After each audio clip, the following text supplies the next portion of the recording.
Selamat pagi anak-anak. Selamat pagi, Pak. Bagaimana kabar kalian hari ini? Apakah ada yang sakit atau happy atau Ngantuk, Pak. ngantuk? Capek, Pak. Tidak boleh tidur ya di kelas saya ya. Apa, Pak? Tidak boleh tidur. Nah, untuk hari ini kita akan membahas tentang algoritma dan pemrograman. Sebelum kita memasuki materi hari ini, alangkah lebih baiknya kita berdoa terlebih dahulu. Berdoa menurut kepercayaan masing-masing, berdoa dimulai. Cukup? Nah, kita akan memasuki materi hari ini yaitu algoritma dan pemrograman. Nah, sebelum masuk, ini tujuan pembelajaran hari ini diharapkan dari kalian bisa mendeskripsikan dan memahami definisi terkait dan dapat memahami fungsi algoritma pemrograman. Yang kedua, dapat menggunakan algoritma pemrograman untuk memecahkan permasalahan. Lanjutnya, nah, di sini ada pertanyaan pemantik. Silakan yang ingin menjawab pertanyaan yang pertama, apa yang Anda ketahui tentang algoritma dan pemrograman? Dan pertanyaan kedua, mengapa di semua aktivitas pemrograman tidak akan lepas dari keberadaan algoritma? Siapa yang akan menjawab? Silakan. Saya, Pak. Untuk Siapa dulu nih? Arya dulu atau Desi dulu? boleh isi Arya dulu. Ya, silakan. Yang saya ketahui tentang algoritma dan pemrograman. Algoritma itu langkah-langkah terstruktur dalam pembentukan komputer. Kalau pemrograman itu apa ya, Pak? Proses menulis menguji sintaks atau kode instruksi untuk membangun suatu program komputer kayak aplikasi, website dan sebagainya. Itu sebagainya. Ya, terima kasih untuk Arya, jawaban yang sangat bagus sekali. Dan kita beralih ke pertanyaan kedua. Oke, saya akan menjawab, Pak.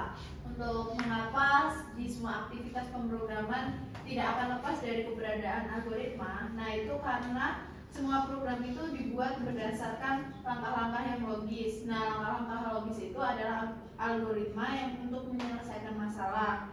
Nah, jadi tanpa algoritma itu, programmer tidak akan tahu apa yang harus dikerjakan dalam kode program.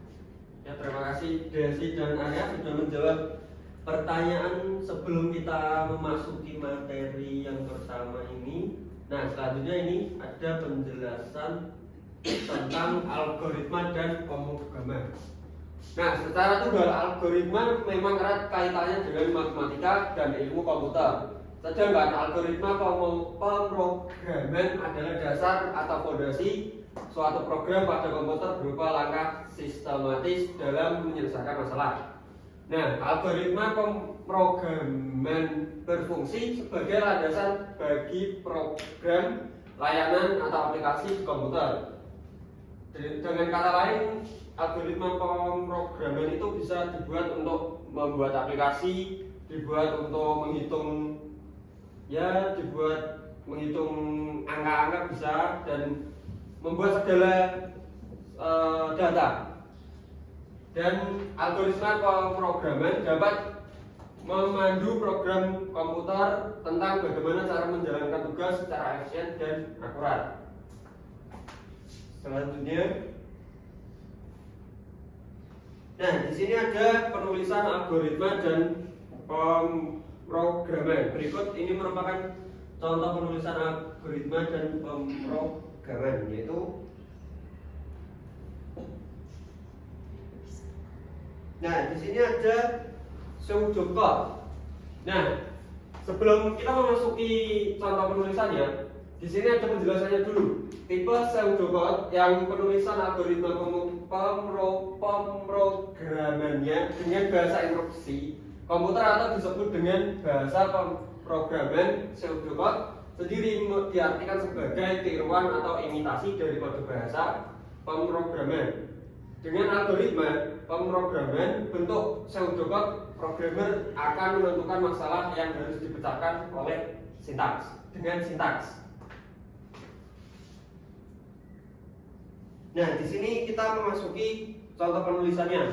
Bisa dilihat untuk penulisannya deklarasi ada ABC terbesar integer, deskripsinya Di sini ada penjelasannya, ada contohnya, ada read, if terbesar, else, if terbesar lagi, else lagi dan seterusnya. Nah, di sini ada beberapa fungsi-fungsinya. Nah, yang pertama ada read. Fungsinya itu untuk membaca atau menerima input dari pengguna berupa 3 nilai. Tentunya A, B, dan C. Di bawahnya ada contoh pengguna memasukkan angka 12, 7, dan 9. Maka A sama dengan 12, B 7, C itu 9. Selanjutnya ada fungsi dari if, else, dan and if. Dari ketiga ini ada fungsinya sendiri-sendiri. Fungsi if itu untuk mengecek kondisi logika. Jika kondisi benar atau true, maka perintah di dalamnya akan dijalankan. Yang kedua ada fungsi else. Digunakan sebagai alternatif jika kondisi pada if tidak terpenuhi atau false. Yang ketiga ada and if, menandai akhir dari struktur pengkondisian if dan else. And if itu pelengkap dari if dan else. Selanjutnya ada fungsi dari terbesar. Tadi kan ada yang namanya terbesar. Fungsinya variabel untuk menyimpan nilai terbesar dari ketiga nilai yang dibandingkan. Dan nilainya ditentukan berdasarkan hasil logika dari if else di atas. Selanjutnya,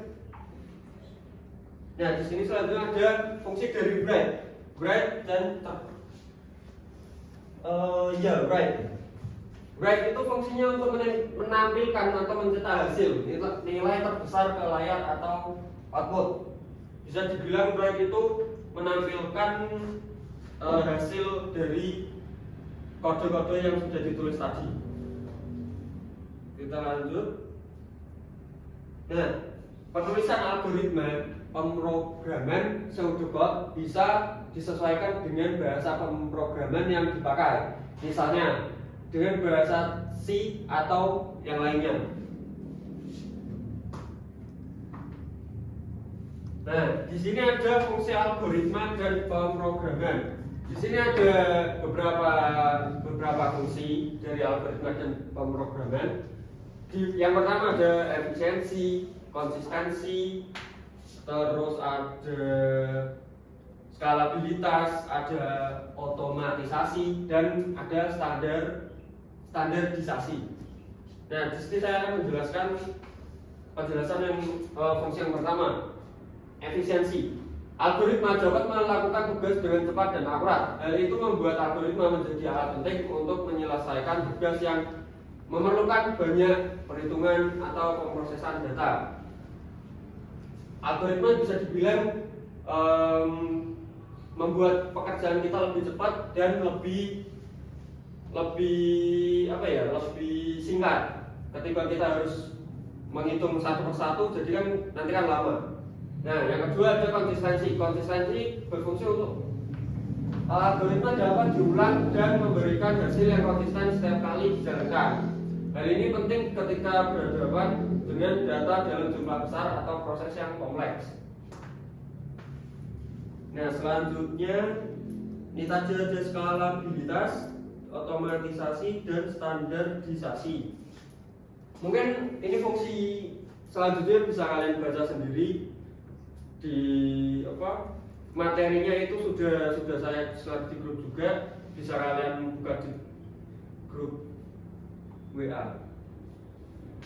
Nah, di sini saya meminta kalian untuk pembagian kelompok. Nah, untuk pembagian kelompoknya itu,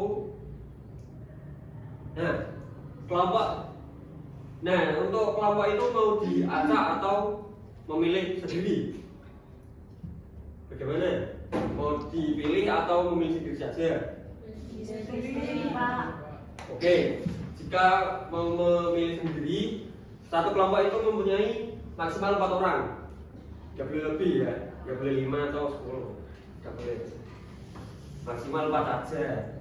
Nanti pusing. Nah, aktivitas yang harus kalian kerjakan setelah pembagian kelompok sudah dilakukan. Yang pertama, kalian bisa berpatokan pada materi yang sudah diberikan atau dapat dapat membaca melalui materi tambahan yang sudah saya berikan. Nah, untuk kelompoknya kan sudah dibagi aktivitasnya ini, dan saya memberikan waktu untuk pengerjaan itu deadline pertemuan selanjutnya, gitu ya. Nah, kita sudah di penghujung pelajaran kita hari ini. Terima kasih untuk materi hari ini, terima kasih untuk kelas hari ini, dan terima kasih sudah mengikuti kelas dengan kondusif, tidak berisik, tidak ngobrol sendiri. Dan tadi kita sudah membuka dengan doa, dan kita lebih baik menutup dengan doa.